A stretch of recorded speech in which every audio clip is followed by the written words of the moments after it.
Good evening friends, welcome to my channel. Today we are going to discuss another formulas related to the topic light only for the competitive examinations.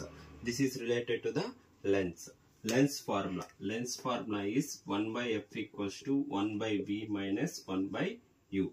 And lens maker's formula 1 by f equals to u minus 1 into 1 by r1 minus 1 by R2. Here mu means refractive index and R1 means radius of curvature 1 and radius of curvature 2. And Snell's law is N1 sin I equals to N2 sin R. Means N1 and N2 are both are refractive index only. This is the Snell's law.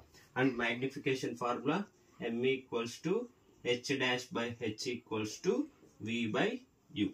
These are the formulas related to the lens. Thanks. Please subscribe.